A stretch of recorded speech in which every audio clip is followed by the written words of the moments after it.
Hey everybody, welcome back to another episode of the FN Story. I'm joined alongside a co-caster, a manager of all things esports, and a great dude. What's going on, Jacob? What's going on, man? Just find myself. Happy to be here. I've watched so many of these shows, so I had to kind of bug you a few times just to get on with myself. Hey, it took us, maybe a day or two to figure out a time, but we're here. We're here. Um, I kind of want to go all the way back because I've Hmm. heard some cool stories about why you signed Ghost Bizzle instead of me back in the day. So, I might have been the World Cup champion if you signed me to Ghost, but nah, on a real basis. You worked for Ghost way back in the day, Yeah. and I would love to learn just what exactly that entailed, like how you got started doing that. Um, yeah, tell me a little bit about your experience with them.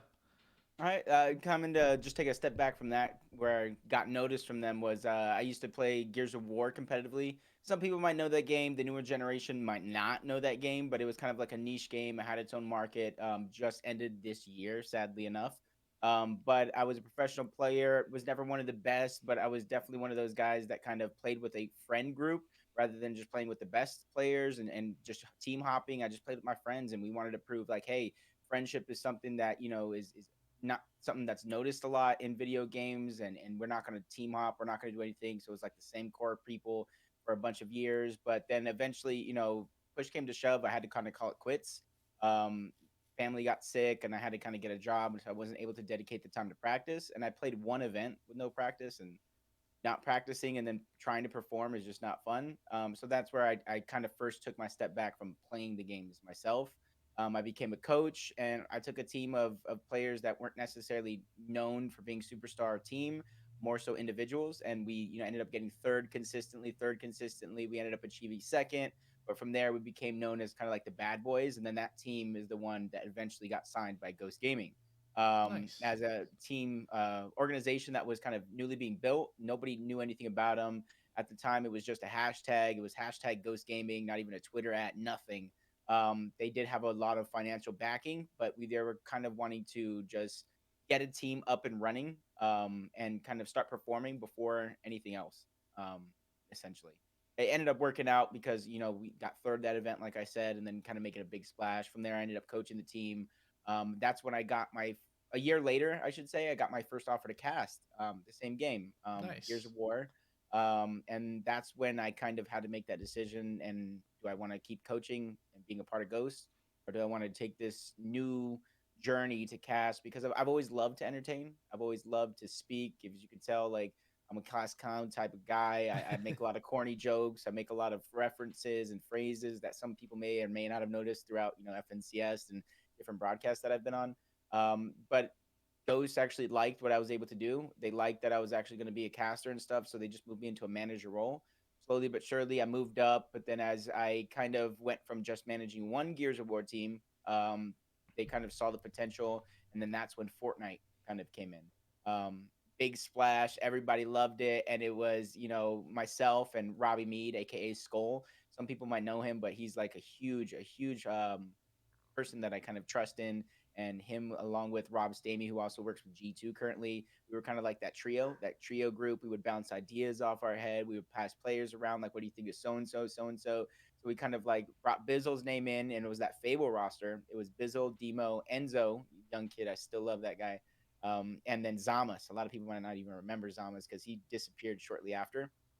And the other person we were looking at was actually Nosh, who actually went to C9 after. No, no, no, sorry, not Nosh. It was Blind. I don't know why I had Nosh in my head. It was Blind who actually went to that Ninja Vegas event. I kind of fast forwarded too far ahead.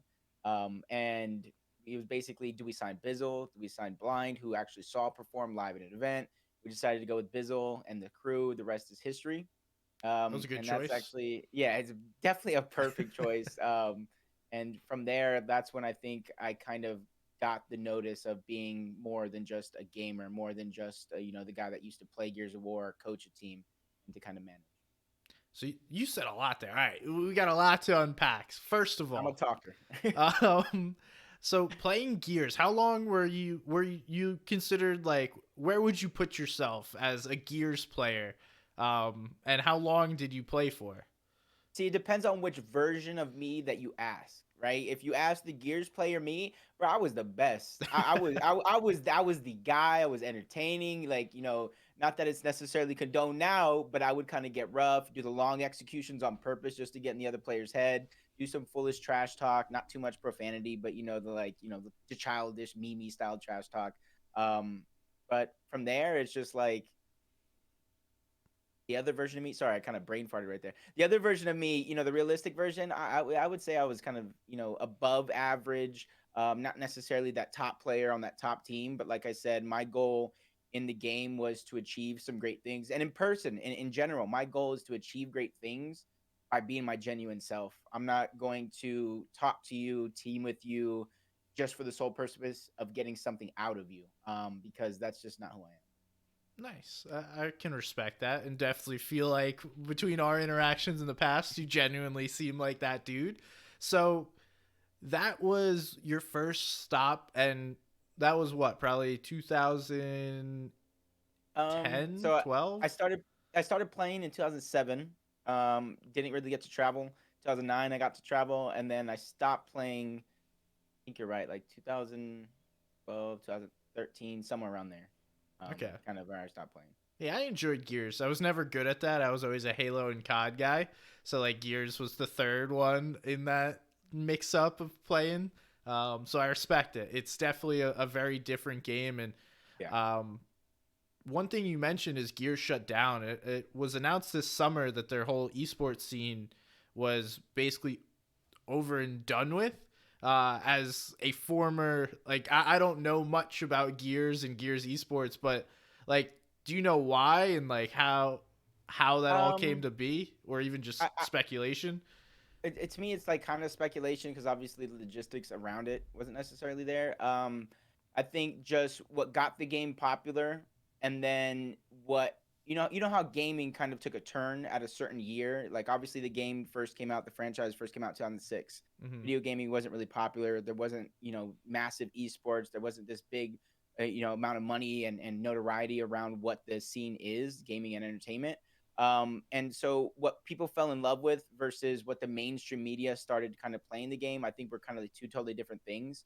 So when the coalition kind of took over, I think they didn't necessarily know what to build off. So the community was kind of split versus the hardcore fans that were playing versus the casual fans that would come in via Game Pass, that would come in versus these other things. And I'm not saying either one was the right turn, catering to competitive, catering to casual, because people got to remember competitive is literally a small percentage of what any game actually is.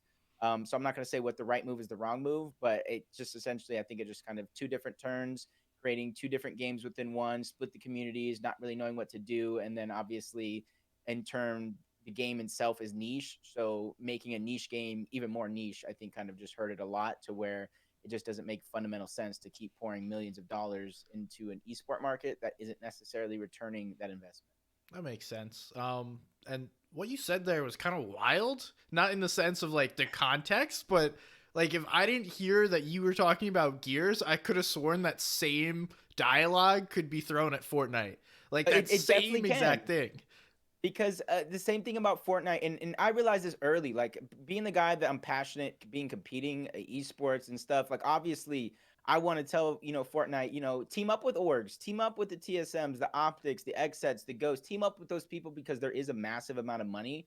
But at the same time, Fortnite has their own vision. They've always had their own vision, and I've always said they are competitive gaming, but I don't think they're necessarily esports, and that's not necessarily a bad thing because you guys got to realize the amount of eyes that are still on Fortnite. Everybody could say viewership is declining, which is, there is a case for that. But at the same time, it is still one of the biggest games in the world. It is still doing some massive collaborations. They're still doing some groundbreaking work. And I still stand by my statement. I said, years ago, I don't think Fortnite is even close to coming to an end as long as they continue on their same track. And I don't think they need to do esports the same traditional way everybody else does, because at the same time as well, there's more money in Fortnite competitive wise, and obviously for the casuals, because they do run some third party events for the casuals, the Twitch rivals. There's still so much more money in Fortnite than there is in almost obviously keyword every other competitive or even esport that is out there.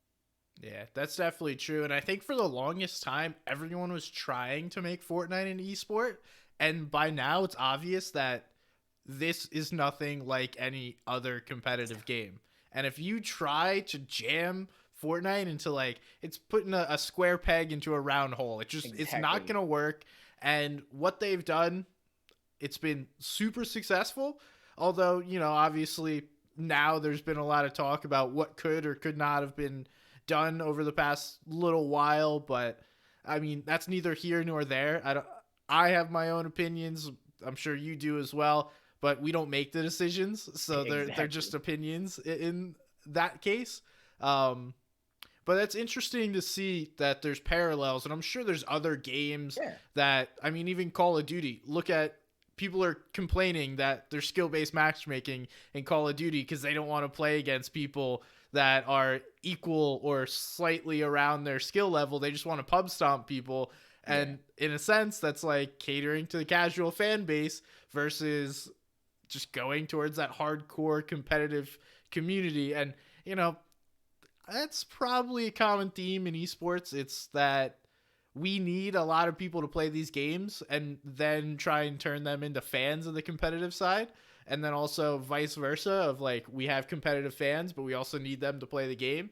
So we weird and interesting dynamic that gaming is. Um, No, it definitely is. It's definitely a job that, I wouldn't mind doing it. Epic, what's up? How you guys doing out there? You need somebody to help balance competitive, but at the same time, I don't envy the decisions they have to make because at the same time, when they change, just example, I'm just throwing random things out. When they change one gun, you got to realize how that's affecting everything else around it. When they change a build mechanic, there's everything else around it. The game wasn't just created for one style of play. So once you change something, it just changes everything around it, and you got to realize the domino effect that it causes. So that's why I think Fortnite's just in a very, any game, but Fortnite being as big as it is just in a very, weird spot to try to please everybody, which is impossible. I think we've all learned that. yeah, they're in a lose-lose scenario most of the time where someone actually no, every time someone is going to be mad about some decision they make. Dude, like endless examples of something that seemed awesome, and then you see a couple of people be like, nah, this sucks, fuck this, and then you're Yeah. like, oh, okay, that's that's what it is. um Yeah. but I do want to go back. So in your career, right, you've kind of had these two, player coach management and then player coach caster. They've kind of both led to these same paths, and you're still doing those things. So props to you. I know that you work a lot. Just seeing when we were in Denmark how much work you had to get done while also casting, like that is definitely not easy. So shout out to you for being Thank you. able to balance those things. But one management side I'd like to cover first, and where do you see, like, you're now working for Xset? What is like a kind of daily routine? I know there's probably no routine in the world of esports, but what do you do in like a general sense for people to understand?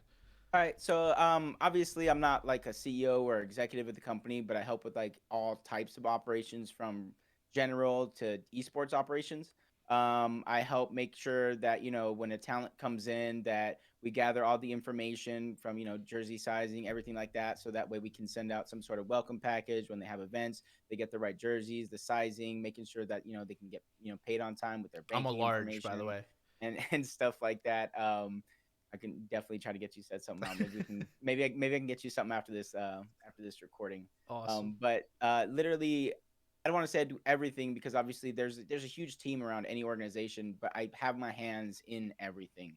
So like I said, welcoming players when we have an activation that comes in when it has to deal with a certain talent. I'm making sure that the activation is going smoothly, the talent knows what they're doing. If there's any questions, any technical setup, something like that, it all gets done, it all flows smoothly. I'm point of contact for a lot of our esports and gaming operations and stuff that does go down. So I do have some conversations with different developers, different organizations, and things like that to make sure that the game is running smoothly, that we are ahead of track of changes or things that do go on. I moved to Las Vegas for Exit. So on the managing side, I also help our Rainbow Six team. So a lot of people don't know Rainbow Six has a LAN league in Las Vegas. So we have a team house here with our full team, from coaches, coaching staff to the players. And so I just make sure everything runs smoothly. Sometimes, I have to remind them, hey, make sure you guys bring the trash out, make sure you guys bring the trash in. So it's something small like that to something big. And to me, there's an old Hex video that always floats around, to where he talks about esports is 24/7, it's 365. If you say no, if you say I can't, somebody else will. And so I've always built my life around that, and that's good and bad, I will say, because I get calls 8, 9, 10 o'clock. Sometimes I feel like I don't necessarily have that separation from work to what I do. But at the same time, it's because I'm so passionate. I do want to help people, and I do want to make sure, everybody's dreams does have an opportunity to come true, because I realize how lucky I am. You know what I mean? Not to spiel into my, personal life. I came from being homeless, worked my way up to working at a job like McDonald's. Everybody can say what they want about working there. I feel like that taught me a lot about who I am as a person and what I can achieve in my work Wow. I mean, congratulations and life. good shit, man. I did not know that about you. Um, so I'm glad to see where you've made it. Definitely making some big moves, both in the casting and management side. I've worked with Elite Esports for about a year on the back end, doing like operational things, like you just mentioned.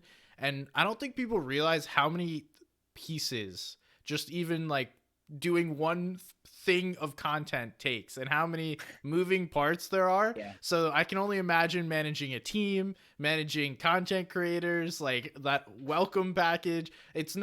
It may seem like, oh, you could do that in 5 minutes, but to do things right, it definitely is above and beyond. It takes time, and Yeah. it takes a special kind of person and experience within the industry to actually know how these things work, because a lot of times you're dealing with content creators, pro players who may or may not have ever had like a quote unquote real job, where they don't True. understand how things work. So not only are you trying to get this person to do their job, but you're also kind of teaching these young people how a job works. Not even in like a sense that you need to show up, but you guys signed this contract. This is what we're supposed to do on a daily basis. This is your requirements. And I know in my experience, things slip through the cracks. People, Sometimes. especially players, they don't necessarily want to do everything that they've agreed to, nor even know what they agreed to all the times. So, it's a weird world, because there's no rule book or playbook to follow. And I'm sure you and your experience with Ghost has helped you get to being a successful manager at Xset. So, is there like any big takeaway that you've found while working in orgs that you think is relevant for like the general population to hear? Like something that maybe I or the audience would not have thought of that goes on that kind of makes it all work? I'm just trying to think, just because, just like any job, it's a very team oriented style of thing. You have to trust in the team that you build around you to do their jobs. For example, myself, I don't really worry about our social media. We have an incredible social media team at Exet. There are certain reminders, like I also I obviously put our esports events in there, so they know what's coming up on that side of things. There's another, the initiatives that we have with an Exet that obviously we run from, Women's History Month to, I think we're, doing a lot of other things coming up. So make sure you guys stay tuned. But there's a team of people behind that. And so I always try to tell people, you kind of want to have your eye on different things, especially depending on the position that you're in. But you also have to have a wild trust, not a wild, but a massive amount of trust in the people that you are working with. Like, like I said, Nate from our social team, Cal, Mike, all of those guys, they know what they're doing. They wouldn't be here otherwise, or at Exit otherwise. So you got to trust. And that's the biggest thing is, if you don't trust the people that you're working with, just like if you're teaming, if you're don't not really trusting the people that you're teaming with, there's going to be flaws, there's going to be mistakes, there's going to be issues. So you have to find a way to create that trust. And if you can't, you got to figure out a way, what the next steps is, because obviously you're going to be, if you don't trust the people you're working with, you're always going to be second guessing. You're always going to be, looking over your shoulder. Are they getting it done? And then that's going to lose focus on your own job, your own path, and then put your own doing on your own. Yeah, and in my experience, that makes the people that are doing that job perform worse, Mhm. because they're constantly concerned about pleasing you as opposed to like doing their own job. Because it's Exactly. like now I have eyes on me at all times. I need to make sure I'm doing like what SPG would approve of, as opposed to like what that person was brought in for, because clearly they did something well in the past to come onto this team and be able to execute on those things. So it's very important to understand that as like I guess a manager of people, is to let them succeed. You also sometimes have to let them fail, but be there and try and pad their falls when it happens and help them get back up. Uh, Exactly. it's a Because tough thing, man. exactly, like if you bring, for example, if you bring a videographer in to kind of make content and do stuff, like you're not gonna tell the videographer the little specifics on how to capture video because you're hiring him for that reason. You know what I mean? And Yeah. obviously, if you're running a videography company and your point is to develop them, then you might kind of do that. But you, at the same time, you just want to make sure, that you're just giving them the room to do exactly like what you said, to do their job. Nice, nice. All right. Now let's go over to the casting side. So Ooh. you casted Gears. How long do you cast Gears for? Um, 2017 to this year, so what, 5 years? I casted before that. So I mean, even though I say 2017, that was my first professional contracted gig. I did get paid for some community events in the past, but it's different when you're doing a community event to when you get signed to MLG to do their big events on their main stage. So I would say professionally in that time frame. Okay. Did you ever think that would be like a career path? Because I know for me that like I always would love to have worked in sports, and then all of a sudden Fortnite came out and now I'm doing this stuff, but like what did you think your career was going to be when you were growing up? Honestly, if you guys knew me growing up, I was a class clown, but I had like stuttering issues in a sense, right? Stuttering to get stuff out. Sometimes I can't necessarily find the right words, so I do have a little trouble talking, especially like growing up. But I think I found my comfortability. I found my confidence. I think there's been a few instrumental people like Blaze, Benson, Fallout, Golden Boy. Even they've given me tips. They've helped cradle me along the way, and then when you find that duo, like I've had a duo in Gears called Colin, he also gave me that confidence because, like, when I say you're trusting that person you're working with, I'm trusting this guy to make us both sound good, just like he's trusting me to make us both sound good. Because sometimes when you're in that caster pair and like, what is he saying? How do I work with that? Like, what you know what I mean? So it's Yeah. like it's all about being surrounded by the people that uplift you and help inspire you. So I honestly would have never have guessed it, and for me, it was a big risk. Like I said, with Ghost Gaming, they could have easily said no. If you go to the caster job, you're gone, you're out. Luckily for me, they believed in me, but that was a shot that I believed in myself to take. That's cool. That's cool. And as far as the casting pairs, I think that's super important because we've probably you more than I, because you have multiple years of experience beyond me. But you know when you get a good one, when you get a bad one. And I'm not gonna say like who's who, but like it it's not necessarily that the person's not good at their job, but it's that they don't connect with you or you don't Yes, connect with them. And that is so important. And you can just hear when someone is flowing, when someone doesn't even need to be like, yo, now it's your turn to talk. It's just that conversation. And then it feels better as an audience because now the good pairs almost make you feel like you're part of that conversation and you're just like yes. in it. Um, so it's like such a high level technique of the job that no one will tell you. But then you realize as you get further and further into it, some people are really freaking good at that. Yeah, no, exactly. Like I think I kind of, like you said, not everybody's necessarily. It's not that they're bad. It's just that connection. It's just like when you're making a friend out in the real world. You know what I mean? It's not that they're a bad person. It's not that they're boring. It's just you don't mesh. You don't click. So you can kind of feel that in your casting. And I think one of the best examples of what a good duo is obviously everybody can agree with Shio and Levin. Oh yeah. Coming into FNCS, they were my warm up. You know what I mean? Being on the West region, I started with EU, drink my coffee, have my breakfast, listen to it.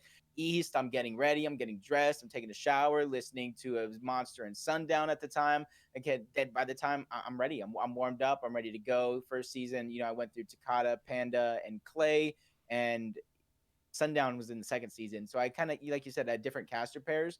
So it is different. But at the same time, luckily for us, we did get to travel with each other. There was a lot of different coaching that did help us get that familiarity with each other. So you can build that chemistry. But like you said, when you know the one, it's the one.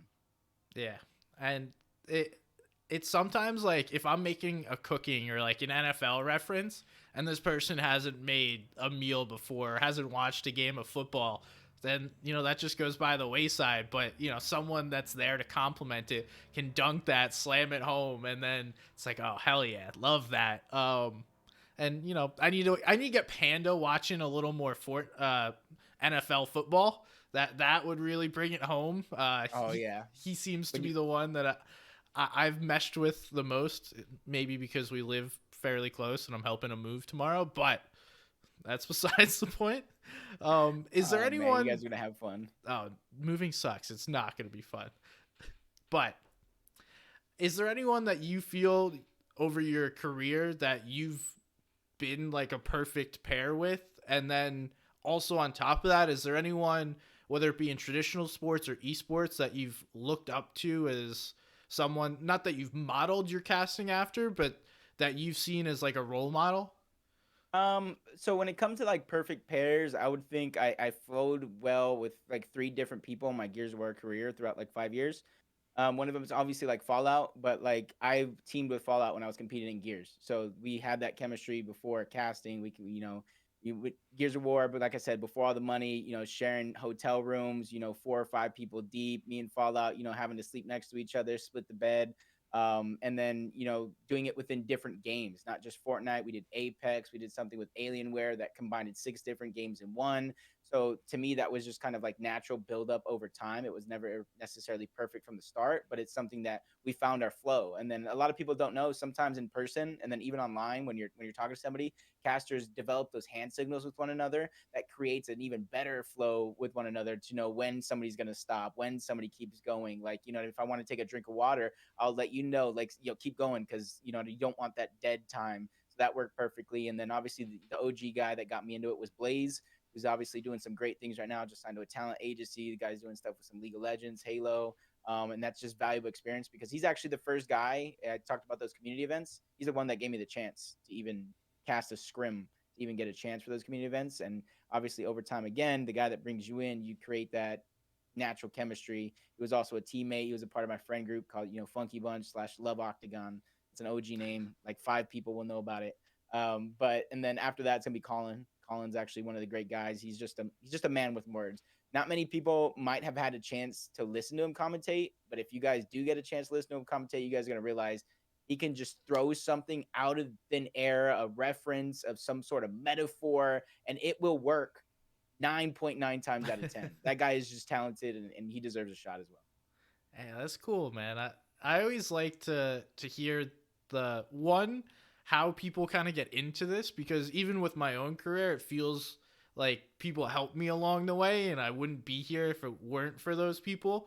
Like for me, I don't know this for a fact, but I feel like Sundown helped me out. Ball, I know, shot my name around a couple places, and then Monster continues to throw me gigs from time to time. So, like, those Well, the people are OGs. huge, and like I'm hoping I can get to a point where I can start doing that for people.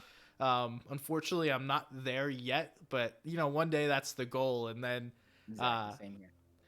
nice. Hey, I feel like that we have to do that, right? As part of the community and what gaming is, it feels like it's a group effort essentially to do things.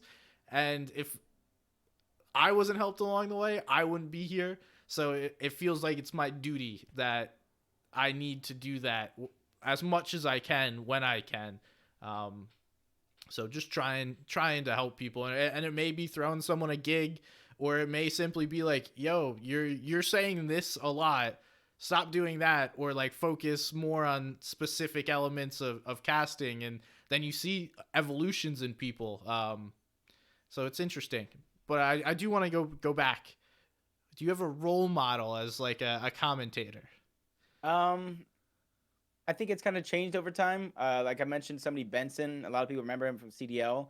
Um, he had a very hype style, but the thing to me is he was one of the few people that actually sat down with me, gave me feedback. Like I used to have a problem like swaying back and forth when I'm standing still. I mean, I still have the problem now, but it used to be a real bad problem being on stage. Can you imagine me on camera? Yeah, man, this guy's doing so good, right? And so like he kind of gave me the advice, plant your feet, spread them out a little bit, stand like a trunk and tree trunk, and then just kind of like you plant yourself and you command that stage presence. And I think him, and then obviously with Blaze giving me that first opportunity, and then Fall. It's like those three right now. Fallout as well, to where Fallout still will text me, "Yo, I threw your name into a hat," or "Yo, Fallout was actually one of the people that I think." I didn't graduate college. I didn't even go to college, even attempt. Like I said, when my family got sick with competing in games, I had to make money for the family. So he was one of the guys that would always push me to go back to college. Even though I never did, he still tells me to this day it's one of the greatest investments for your future. There are certain companies to, if you want to achieve great things, they won't hire you without it. And that's somebody to where even though I didn't necessarily listen to him, I can see that he was looking out for my best interest and still does to this day. Damn, that's awesome. I didn't know Fallout. Like I've worked with Fallout. He's a great guy to work with. I didn't know like he's that guy that's always Yeah, trying to he's push you. exactly. He's that guy, and I can see why he's getting all the blessings and in the position he's in today.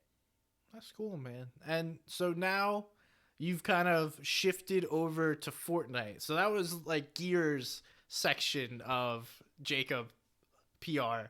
And then Fortnite, I know you said you played the game a lot, but like when was one of those first opportunities of you working an event and realizing like, damn, I could do this? See, I same with Gears. When I first started casting Gears, I just casted, playing with my friends. I'm dead. You know what I mean? I'm casting over them. They're telling me to shut up. I'm saying no because this is a big moment. We're about to win the game, and I'm just trying to hype it up. So for me, I didn't get that moment. You know what I mean? I went to the first Fortnite events as a manager. I talked to the people.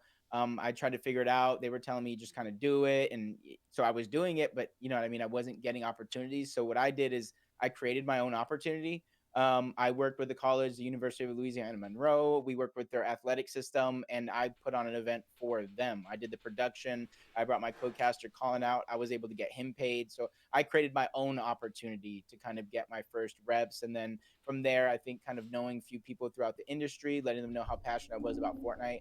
I got another opportunity with like Nerd Street Gaming. I got an opportunity with Monster D Face, also gave me an opportunity before FNCS here and there. G2, I think, was one of the biggest ones as well. Casting their Get the Cash Cup that was sponsored by like Adidas for like 20K. And then we did like a viewing party for an FNCS.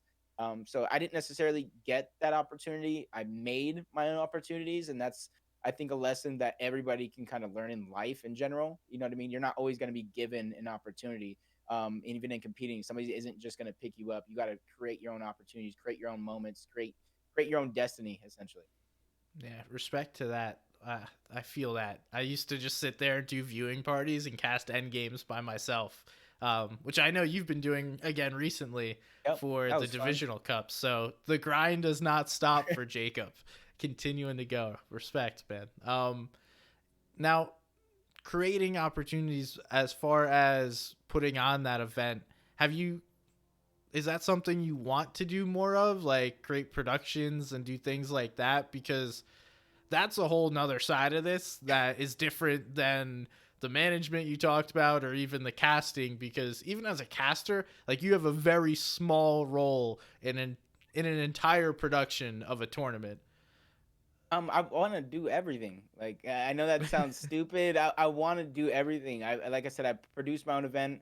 I work with bigger events as a producer. Like I said, from Nerd Street, when Valorant first came out, I was able to produce an event for us as XSET, produce an event for the community, and do stuff like that. So I'm not gonna say it's like my main goal, my main focus, but at the same time, I want to do everything. I want to help change people's lives from entertaining them to helping them on the behind the scenes style of things. So recently, I've been he doesn't know it, by the way. He doesn't know what I'm trying to do, but I'll leak it here. I don't know if he watches this or not, but Batman Booga, I'm trying to upload your TikToks, bro. Like he's a very entertaining kid. He might need to clean up himself with his language. He might need to look at the bigger picture. But I mean, we were all young before.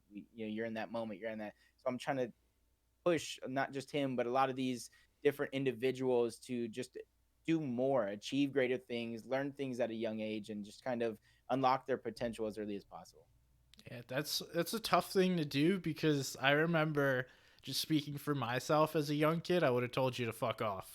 Like I I just get that a little bit. I get that a little bit. like I just want to play video games. I'm good at it. Leave me alone. Like let me just play video games. But at the same time, what you're doing is invaluable for a Batman Booga because he is very good at the game and he already has some sort of presence on social media, and just fostering that a little more and churning all that content would help him become more than just a Fortnite player, which is unfortunately what a lot of Fortnite players are. They're just a Fortnite player, and I wish for these kids that they would realize what is going on, because one day Fortnite's going to dry up, or one day they're going to get washed and not be able to win anymore.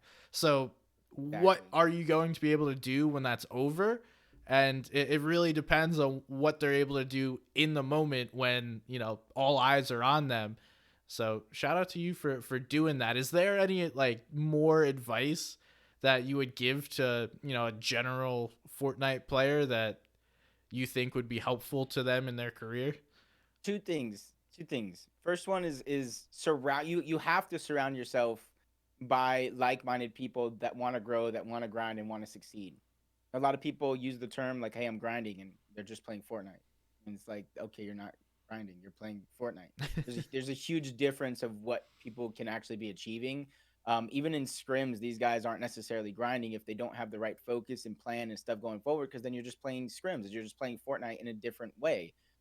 So for me, the biggest thing is surround yourself with the right people. It's so many times I go into these streams and people are talking to each other a certain way and acting a certain way even off camera, and it's like that might be how you interact and how your friend group interacts with one another, but you also got to think deep down when push comes to shove, it does that change up when you want to do something to succeed. So you got to surround yourself with these people that are going to help you set these goals and help you achieve those goals, even if they're not helping you personally. If they're grinding as hard as you, that's motivation for you guys to succeed.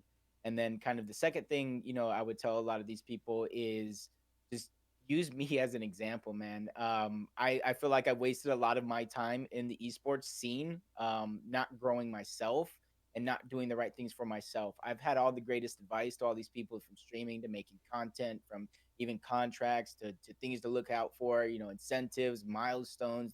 There's so many outside of the box thinkings, but I've also failed. You know what I mean? Just now I've started releasing TikToks and doing little things here and there, but I should have did that 10 years ago when I started in esports. You know what I mean? So use me as an example, because if you guys are 13, 14, 15, 18, even 19, because I'm much older, um, do what you need to do now. Set yourself up. And even if you don't know what you want to do general things, just like in when you're going to school, take your general courses in college. Even if you don't know what you want to major in, get that out of the way, so when you do figure out yourself, figure out what you want to do, figure out the game plan, the content in your life, when you figure it out, you're not starting from scratch right then and there, kind of like I am when it comes to like content, branding, building my socials, building myself. So just it's very, very important to just do the boring, do the hard work now, so it's easier later on in life. That's very important. And one of the things I always try and tell people, like I'm not by any means the biggest content creator, but I've had some success as a content creator. Just do it, man. Like so many people are afraid to like just make that first step, and I swear no one cares what your first videos look like. I went on my YouTube. I actually did this when Fortnite was Oh my down the other god. day. And my first videos, so I got a couple gameplay ones where I just look like an absolute bot. Like it was just literally a clip that I grabbed from my PS4 and put on YouTube. And then the like first kind of, I guess, next level of content was me. I got Unknown to join my game and we did an interview while playing the game. I called it Hot Oh, Drops with Somebody's Gun. Not a good idea. That was like my first iteration of doing a podcast. thinking of the And name now. yeah, see, okay. Um, and you just didn't have a good conversation because you were focused on playing the game, and most of the conversation was around the game and not around anything outside of what was happening. So scratch that. Decent idea, didn't work out in practice. So yeah, I mean, there are bad things that you're going to do in your career, but I, I always like to tell myself you can't have a good video without a bad video, right? Hmm. There's not going to always be the best thing in the world, and eventually shit's gonna hit the fan. It's gonna go wrong, and like that's part of life. I'm very I happy. like the way you said that though, because it's part of life. Simply because, not to cut you off, but just No, go I ahead. kind of think of life like that, right? Good days, bad days, happiness, sadness. You wouldn't know your happiest moments if you didn't feel, those sad moments every now and again. You got to take the highs with the lows in life and gaming and everything. So I'm just right there with you, just on a spiritual level. Yeah, there was moments in my sales career that definitely helped me prepare for this, because working in sales, like 99% of people are going to tell you no, and it's going to be quote unquote a failure. But at the same time, like it's not really a failure. You actually put in effort and you've tried, right? And Mhm. so you just keep trying until it works. And sometimes, it's you're gonna get told no along the way. You just got to learn to deal with that. Um, but that is a big piece of my previous career that has helped me in this one. It's just shooting your shot all the time and trying to figure out, hey, when is the right moment, or how do I get better at shooting my shot, especially when it comes to getting casting gigs, because there's no formal process for that stuff. Like you just, No. I don't even know. There's like no way to explain how that all works.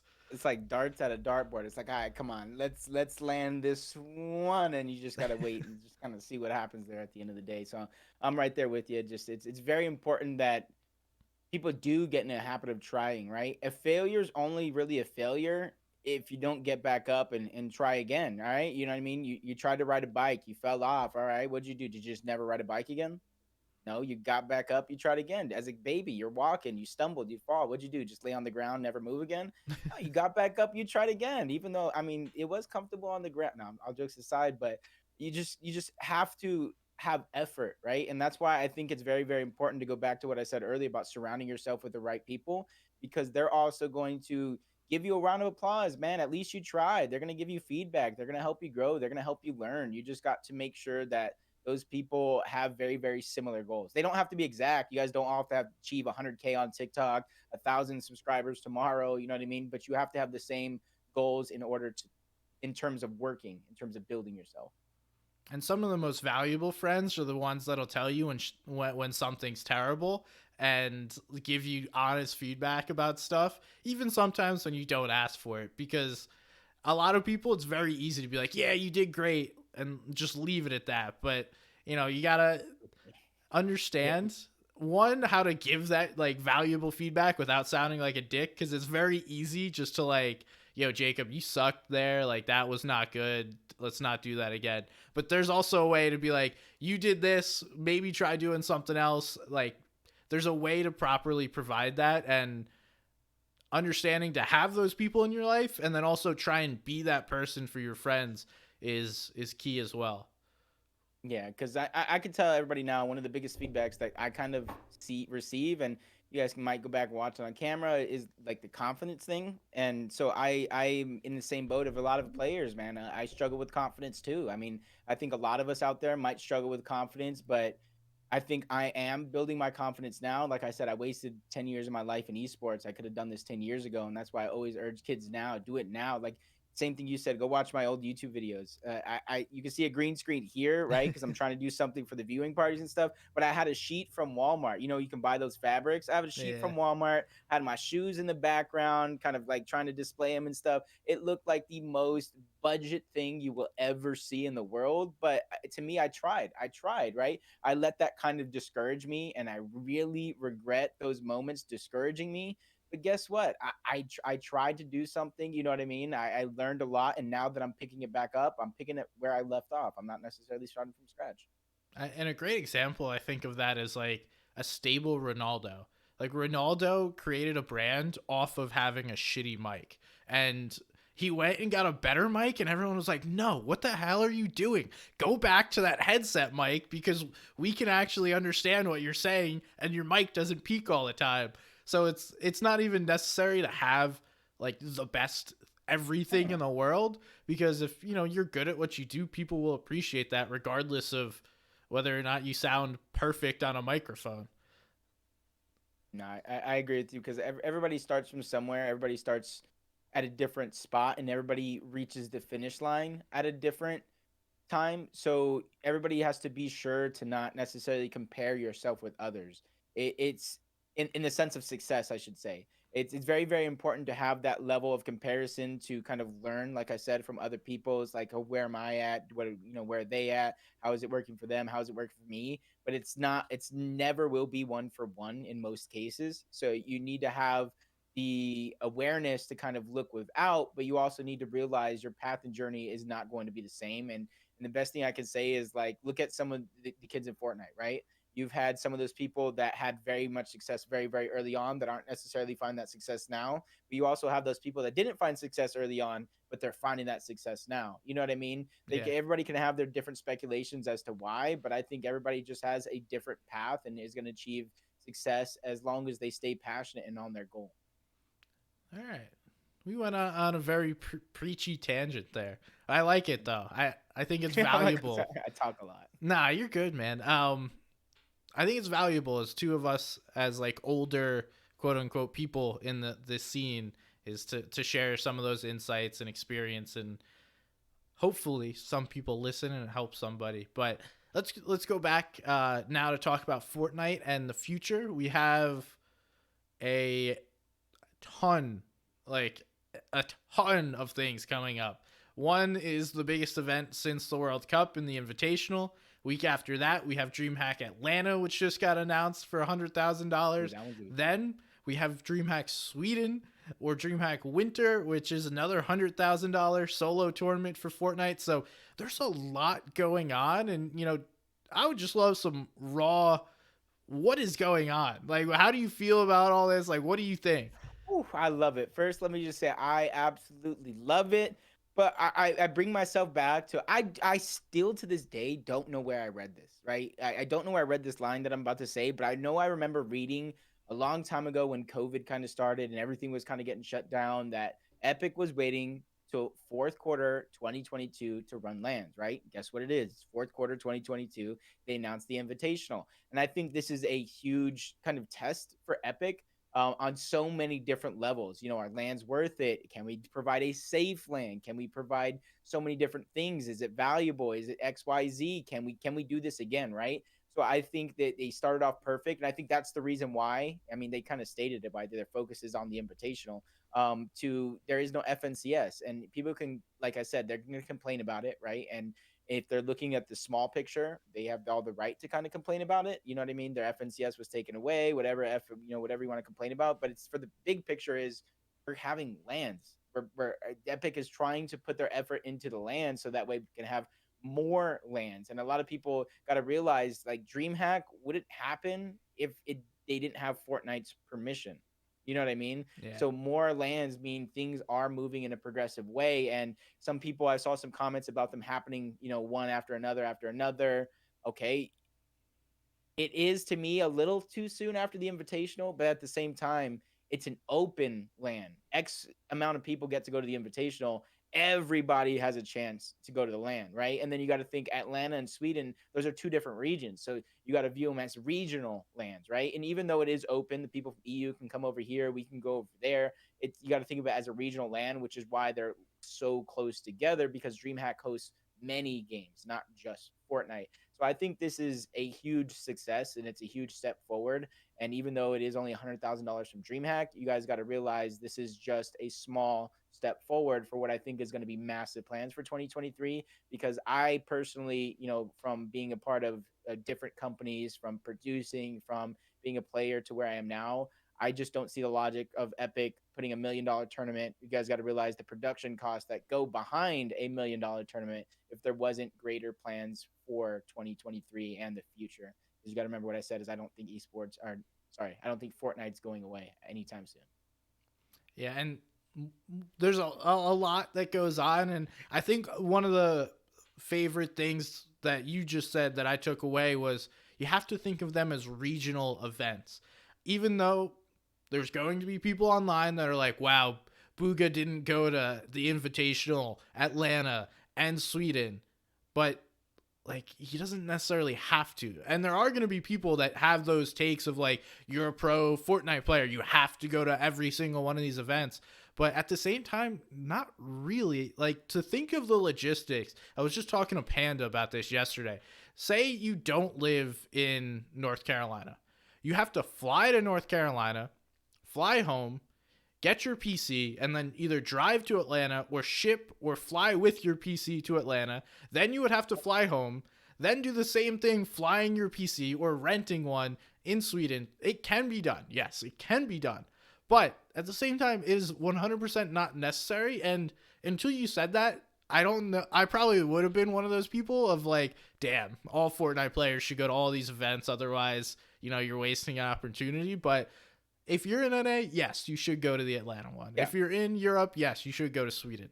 Other than that, I can't necessarily say anything, and we can't really look at them on like a global event stage, which I do hope we get more of next year. And that's what you are alluding to, is it seems like I this is all think, in build up. yeah, exactly. Because, like I said, I don't know, and maybe I dreamed the statement. Like I said, maybe I because I can't find tangible proof of seeing it anywhere about Epic starting to host lands again in fourth quarter 2022.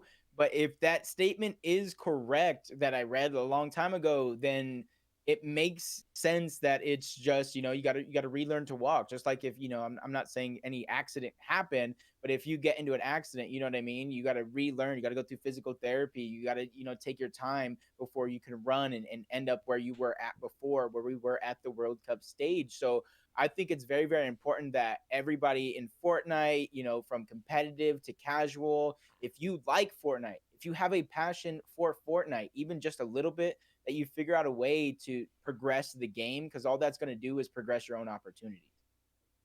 And we know that there's not a massive production team on the Fortnite side. Like, they just hired a few people. Like, think about Hogman's position.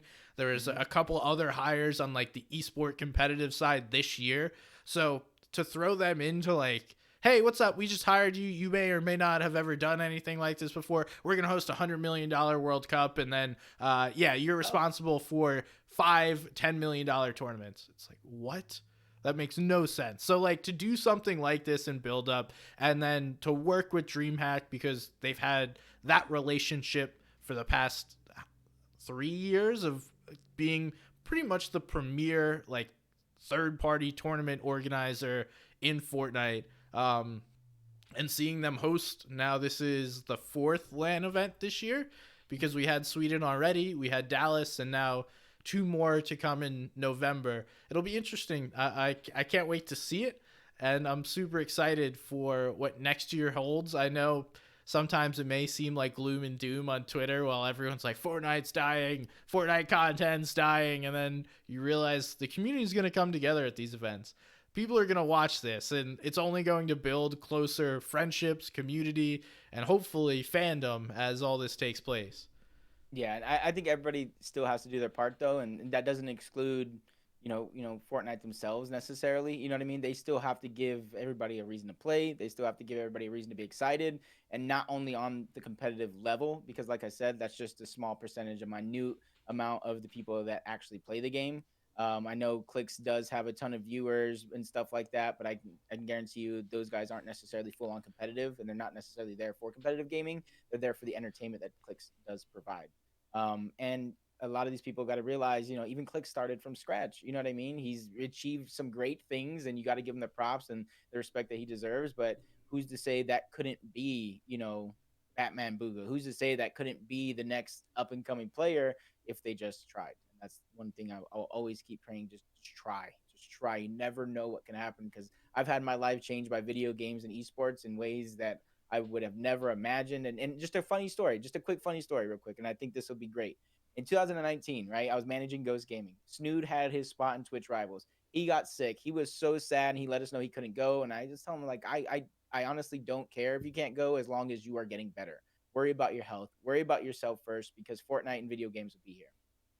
He couldn't go. I mean, we did what we need to do on our end as business. Twitch Rivals hits me up. You want to play? Oh yeah, bro, I'm ready to play. You know what I mean? Why not? I pick up sheep. I pick up sofa. You know what I mean? I'm feeling sick the day of. That's a whole separate conversation. And I'm like, oh, don't know what I'm gonna do. My head's down on my desk. We end up playing actually pretty well. You know what I mean? First game, we didn't qualify. Second game, we ended up actually, I think, qualifying the second or third game. I don't remember how many there is. And you can see my Gears of War come out of me. I'm just a manager. Y'all suck. I just got stuck in the moment. I'm hyped up, whatever. But the point of that story to me is I just tried. I got an opportunity. And what came of that to me was I was able to, with my winnings, buy an engagement ring for my fiance, was able to propose, was able to get engaged. So when I tell you guys Fortnite, video games, and esports in the right way, grinding in the right ways can change your guys' life. You know what I mean? I'm getting, getting married. You know what I mean? I was able to provide a beautiful engagement ring for somebody that I'm going to spend the rest of my life with. And just imagine if, you may not spend it on a ring, you spend it on a whole new setup, revamping your content, XYZ, you know what I mean? And you guys just need to try, man. Just use me as an example of both successes and failures to just try. Congratulations, by the way. Thank you. That's an awesome story. You said it was funny. That was more just like heartwarming than funny. But it's a cool story. All right. Let's wrap this up. We covered a lot. We're at about an hour. So thank you. Appreciate your time as always, Jacob. Definitely some helpful insights. And I'm sure we could continue to talk for many more hours. If you want the part two, let me know. Yeah, we'll run it back. We're starting to get to like that point of the FN story where I'm gonna have to start running it back with some people, because there's a lot of these conversations that I have where I'm like, wow, I wish I had more time to talk to them and learn more about what was going on. So first of all, thank you. Got a couple of wrap up questions. I can guess where the Jacob part of your name comes from, but where does the PR come from? All right. So the PR and the kind of MVPR is the PRs. I'm Puerto Rican. I'm Spanish. For most of my life, I thought I was 100% Puerto Rican, but I figured out last year that was a lie. But I'm basically just proud of who I am. I'm proud to be Puerto Rican, and I just wanted to play Xbox Live at the time, so I was just like, it's PR. Simple. And then the MVPR is like, we had a friend group, like I said, Funky Bunch, Love Octagon, to where we played Gears of War. I would do nothing in a round. I wouldn't get a point, wouldn't shoot at anybody. We'd win the round. Jacob's MVP. Don't worry about it. MVPR. I like that. That's a cool story behind your name. Next, what is your favorite Fortnite skin? For the longest time, I used the Nike Jordan skin. I'm a huge guy from shoes. Yeah, You can you kind of see him in the background, and I know you were there in Denmark when I brought like 6 different pairs of shoes, one for every single different day. I don't buy them resale. I buy them all retail, and if I'm just a guy, I like that skin because of Nike and because of Jordan. It's gotta be one of my favorites. Red one to be exact. Okay, cool. And I know you alluded to it, but what do you got coming up next, Jacob? What's going on with you, and where can people find you? Give yourself a shout. I'm just, to me, grinding content, TikToks. I'm doing the Elite Cups on my Twitch, so make sure you guys check those out, mainly for the West region, unless other people wanted me to do other regions. But I just love the West region. They are like me. There's so much potential. It just needs to be unlocked. You guys can kind of find me. The main thing is my Twitter at Jacob underscore MVPR. That's what I kind of use, even though I have all these other social medias. But if you guys are watching this and you guys are some sort of production person, you guys can go to jacobpr.com, which has all my socials, which has my casting reel, which has a lot of the people I work with, from activations to developers to teams. So make sure you guys check that out. Awesome. Thank you so much, Jacob. Really appreciate it. If you guys are watching on YouTube, that's his Twitter right down below his name, or it's in the description. You want to check that out as well.